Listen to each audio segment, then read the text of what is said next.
PR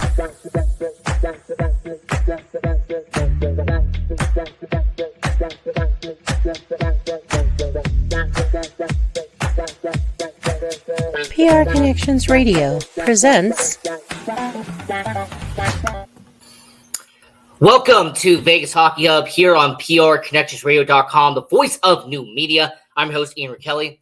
And on this edition of Vegas Hockey Hub, we are going to be doing a throwback episode or a flashback episode, if you want to say, as we are going to be taking a look back at the year one of the Vegas Golden Knights, and we're going to be doing a What Happened to Them Now segment, as this is going to be a two-parter. The first one is going to be discussing the top prospects from the 2017-2018 season, year one of your Vegas Golden Knights.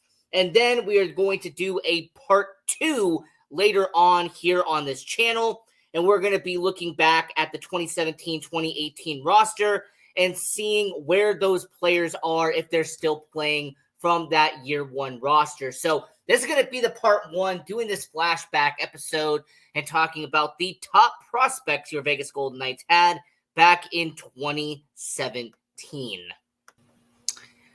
Now, the way this is done is we went back through the archived articles and we happened to find a top 10 list of the 10 prospects in the 2017-2018 season with the Vegas Golden Knights organization. Now, in the description of this video, I am going to leave a link to that article so you'll be able to see everything that happened there. But it's actually quite fascinating who the Vegas Golden Knights had in year one and who ended up actually becoming a really solid member of the Vegas Golden Knights organization, who ended up being, a mainstay in the minor league hockey system, and who went on to have some good and glorious things outside the Golden Knights in the NHL. So this is a top 10 list from 2017-2018. And this is going to be, like I said, the article will be in the description if you want to read it. Now, to start this out, and when it comes to, once again, this flashback episode talking about the top prospects from the Vegas Golden Knights in year one, and we're going to start at number 10, and that is Jack Dugan. Now, Jack Dugan was a very interesting story because in 2017, and this was the first year the Vegas Golden Knights had a draft class, he was a fifth-round pick by the Vegas Golden Knights organization.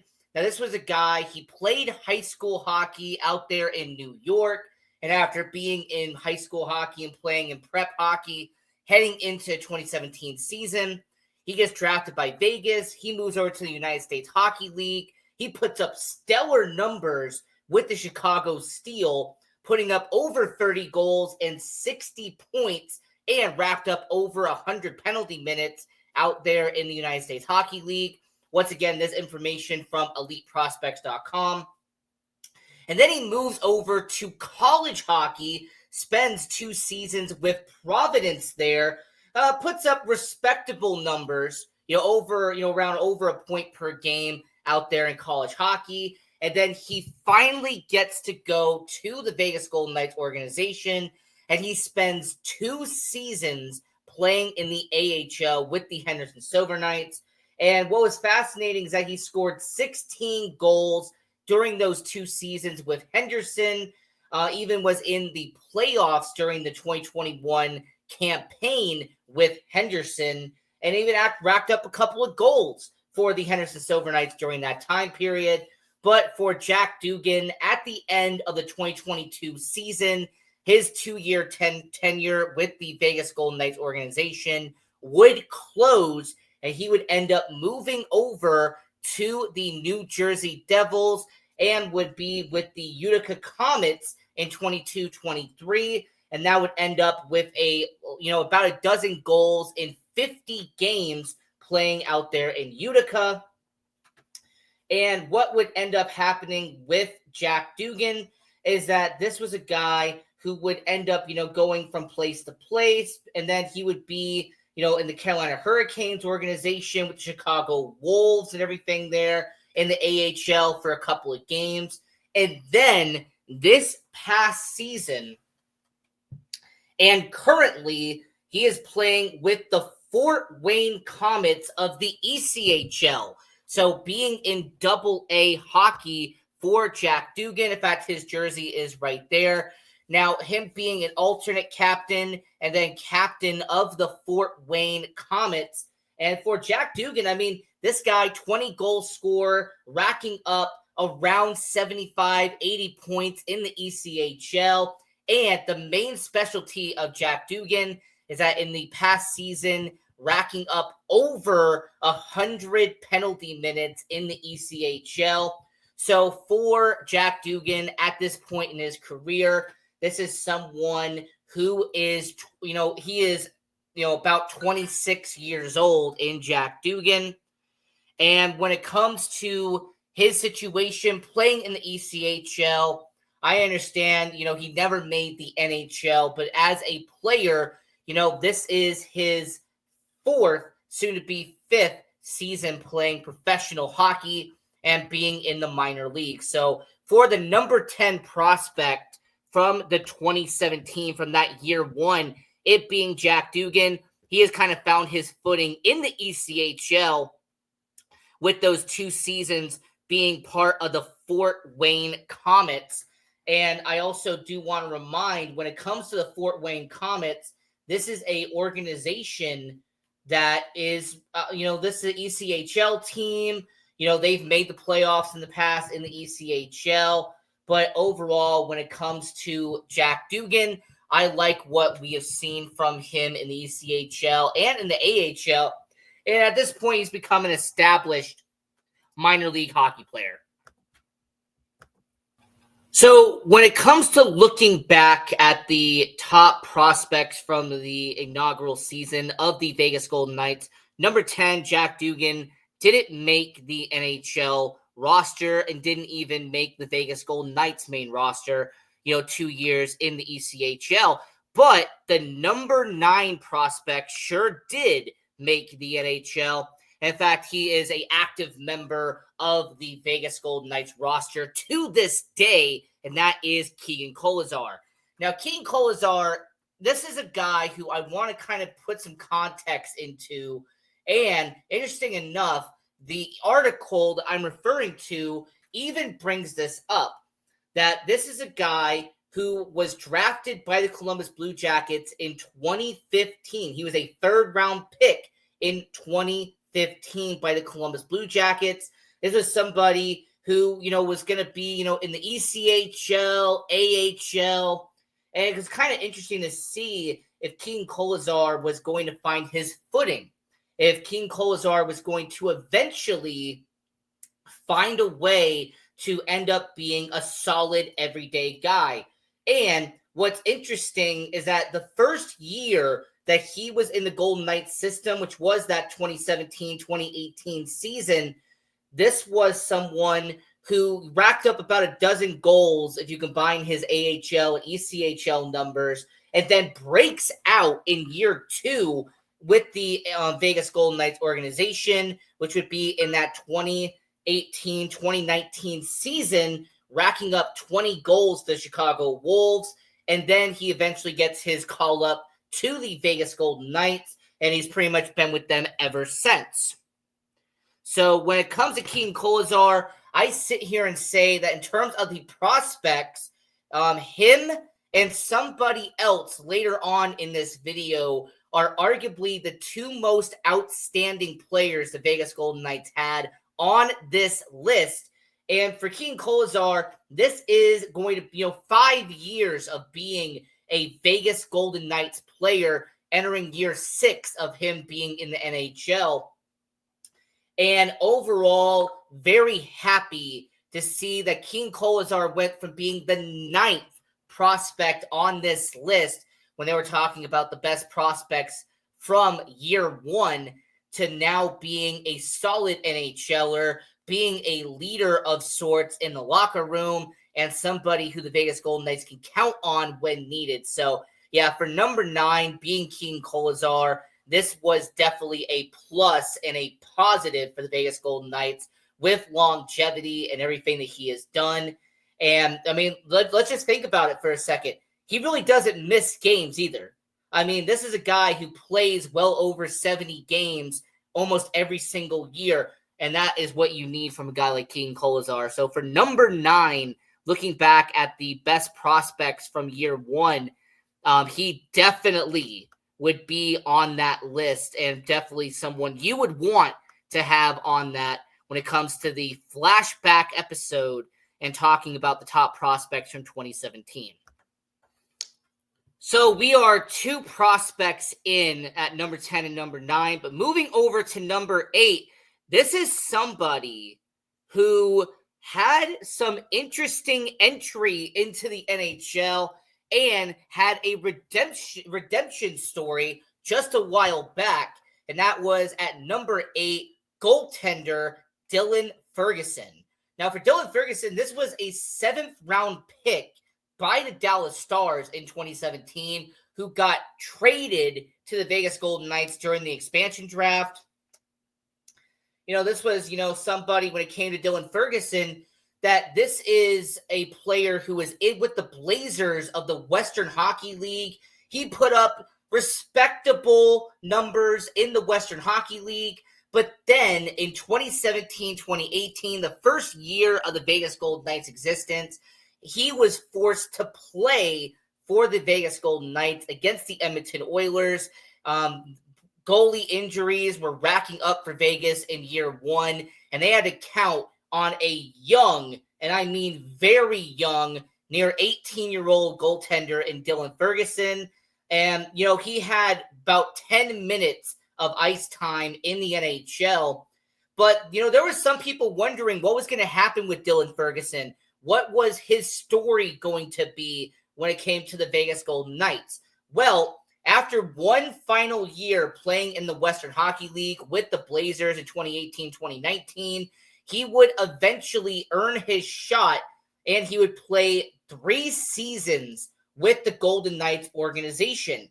Now, when it came to the 3 years that the Vegas Golden Knights were part of Dylan Ferguson, he was with this organization, everything like that, some people do tend to forget that he played some considerable amount of time in the ECHL, not so much in the AHL.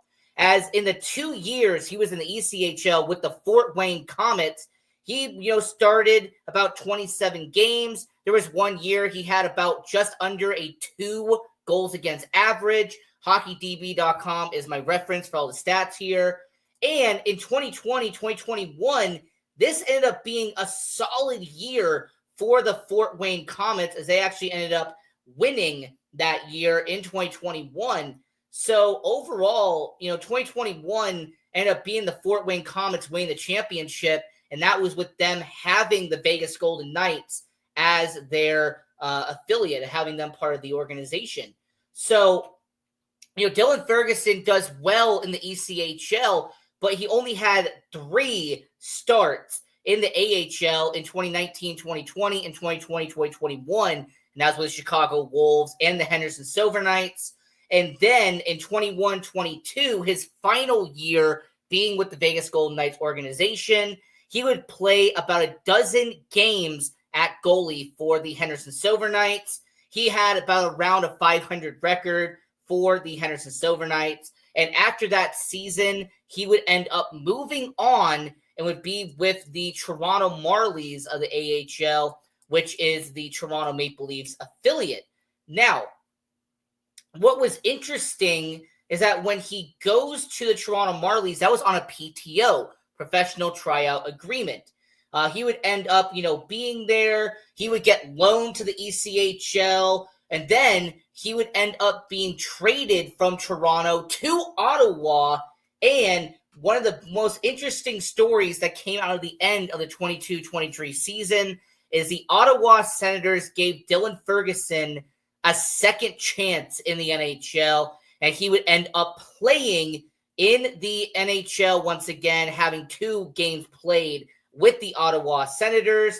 and would have a 1-1 record with about a 2.5 goals against average. But it was great to see Dylan Ferguson back once again after what he did previously in that one start he made with Vegas all those years prior. Now, for Dylan Ferguson, he spent the 23-24 season in the KHL with the Dynamo and put up, reasonable numbers, around 500, goals against average, just around 2.5.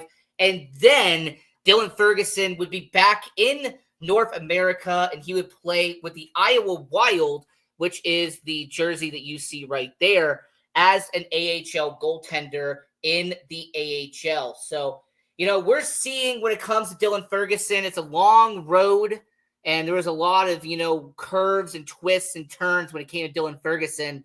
But overall, he's still playing professional hockey. He's still doing all this stuff years later. So for Dylan Ferguson, he's still out there playing hockey, and that is what matters here. But he was the number 8 guy. Now, moving over to number 7, and this is someone the Vegas Golden Knights fans probably already know. And if you're with the Henderson Silver Knights and you've been out there at the Dollar Loan Center, this is an organization who has had Jake Bischoff for a long time. So long, in fact, he's became the captain of the Henderson Silver Knights. You see the C on his chest. And overall, Jake Bischoff has been a really good prospect for the Vegas Golden Knights. He is someone who they acquired from the New York Islanders during the 2017 NHL expansion draft, and he has ended up being a real solid player out there in Henderson. And even though he hasn't really gotten a chance to be an everyday guy in the NHL, what he ended up becoming was a solid AHL player. He is an everyday AHLer, and him being the captain of this team, that is what you need from a guy like Jake Bischoff. And, even looking at what he did this past year, once again, Hockey DB for all my references here, he will score, a couple of goals a year. He'll rack up, about 20, 25 points with the Henderson Silver Knights, but it's his leadership ability is what matters. And the fact that he is entering, year 7 of, him being here, he's pretty much been here the entire time that he has played with the Vegas Golden Knights organization. I believe there was 1 year that he missed the entire year, injury related or whatever it was. But with Jake Bischoff, 7 years of production in the AHL. So as a prospect, that is what you're looking for. And yeah, Jake Bischoff has been a solid prospect that ended up becoming a everyday veteran now in the AHL. So 4 prospects down, now getting into number 6. And this is someone who was a 5th round pick by the Vegas Golden Knights in 2017. And that was Lucas Elvenez. Now, this is a player and someone who the Vegas Golden Knights organization was looking at as someone who had potential. He was playing out there in Sweden, out there and playing professional hockey. And, he had just, kind of earned his stripes, really earning his way out there in Sweden. He didn't score a lot of goals out there in Sweden, but the potential was there. And that's what Vegas saw with Lucas Elvenez. Now, when he first transitioned over to North America, and he started playing in the AHL for the Chicago Wolves, who were the affiliate of the Vegas Golden Knights at that time, he looked like he could be a great player for the Vegas Golden Knights' future. His first season playing professional hockey in the AHL, he racked up 12 goals, had around 50 points on the year. He was part of the AHL All-Star team to represent the Vegas Golden Knights organization. So he seemed like he had a good potential upside, and that was when he was 20 years old. Now, the next 2 seasons unfortunately saw a dip in production for Lucas Elvenez, as in 2020, 2021, his goals were cut in half, his point production was cut in half, and he ended up only having about 25 points in 40 games for Henderson that year. And then in the 2021-2022 season, his third and final season playing with the Golden Knights organization, he would end up not having the production they were looking for. And after averaging half a point per game in Henderson, they would put him on unconditional waivers for contract termination. So after about 5 seasons being part of the Golden Knights organization, and after his third season being in the AHL with the Vegas Golden Knights, Lucas Elvenez would be terminated before getting claimed by the Anaheim Ducks, and that was going to be on January 11th, 2022. And Lucas Elvenez, in his 40 games playing for the San Diego Gulls, who are the AHL affiliate of the Anaheim Ducks, he rebounded and actually did relatively well, as in about 45 games, he racked up 9 goals and about 25 assists for San Diego. But after the 21-22 season, Lucas Elvenez would go home and he would play for his professional hockey in Sweden. And his most recent season that he played, this was a guy who puts up about 30 points a year in Sweden. He has about 25 assists on the year, for his team out there in Sweden. That's what the photo is right there. So for Lucas Elvenez, him being at number 6, he showed potential. He had that all-star game appearance out there in 2019-2020, but then it started to dip after that. So at number 6, really I can just call it, just a, okay situation. You got 3 seasons of AHL production out of Lucas Elvenez. So at number 6, that was him right there. And then at number 5, you have Ben Jones.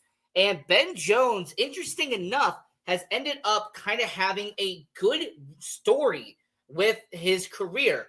So he was part of the Niagara Ice Dogs of the Ontario Hockey League when he got taken by the Vegas Golden Knights in the 7th round of the 2017 NHL Draft.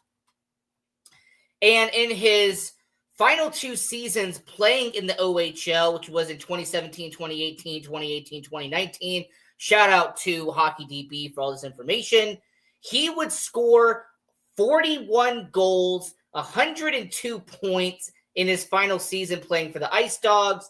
And then that 2017-2018 season, he would have a 30-goal, near 50-assist season out there for the Ice Dogs of the Ontario Hockey League. And then he would play about 21 playoff games in those 2 seasons combined, racking up 7 goals and just under 20 points. Now, how would he do when he first started playing for the Golden Knights organization? Well, in 2019-2020, he would share time between the AHL and the ECHL. He would play around 45 games, have a couple of goals, a couple assists for about 12 points on the year in his first season playing professional hockey for the Golden Knights. Year 2, which was 2020-2021, he would play for the Henderson Silver Knights, would play in just around 45 games, and would have 8 goals and 18 points. So far, 2 seasons into his professional career, and it was okay. It seemed like he was just, going to be, a rotational type of guy, someone who could be maybe an everyday player out there in the AHL. But 2021, 2022, his third and final season playing professional hockey for the Vegas Golden Knights, would end up being his best season playing for Vegas, as he would play in about 68 games for the Henderson Silver Knights. He would rack up 25 goals and around 40 points on top of the 70 penalty minutes that he would have in Henderson. And he would make his NHL debut with the Vegas Golden Knights that year, playing in 2 games.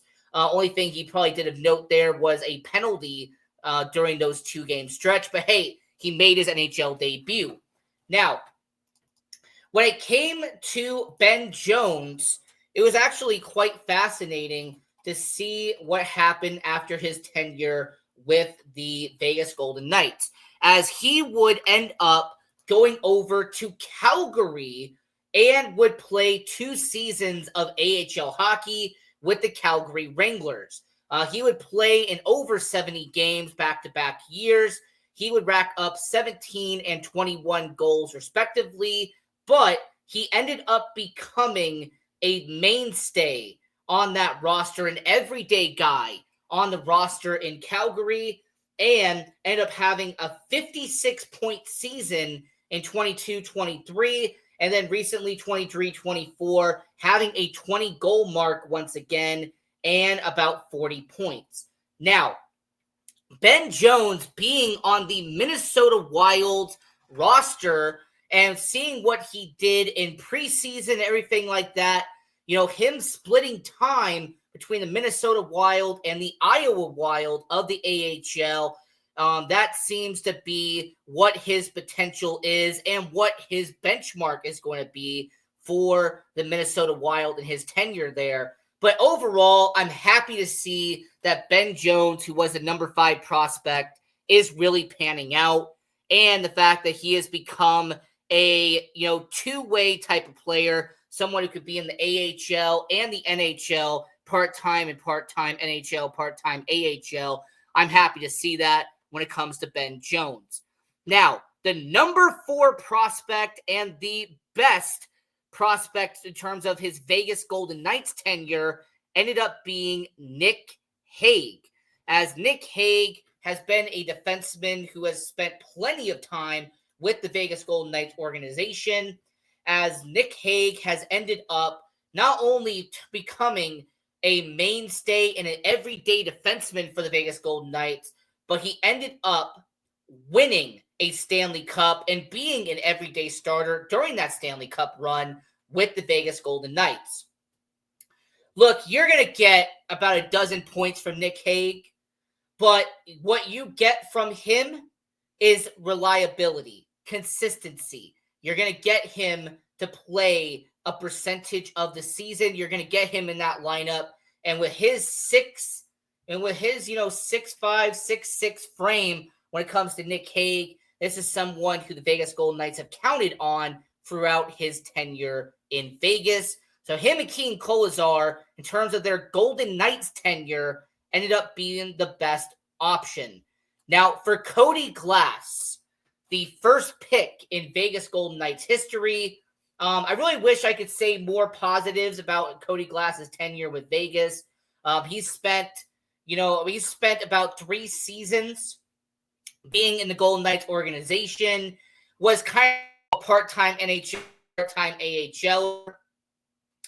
Never really got a chance to be an everyday NHLer with the Vegas Golden Knights. They would end up flipping him during the whole Nolan Patrick situation, and they would have the Nashville Predators for 3 seasons, and his best year with Nashville would be 22-23, about 14 goals on the year there. And then the Pittsburgh Penguins, this is going to be, someone who will be a bottom 6 forward, middle 6 forward type of guy at this point in his career. But what Cody Glass has become is a full-time NHLer. You're not seeing him be in the AHL that much anymore. But Cody Glass at number 3, I would say that some people would call him a bust because of his high pick and because of what the expectations were. But he is still playing in the NHL, regardless if it's part-time or full-time, he's still playing there.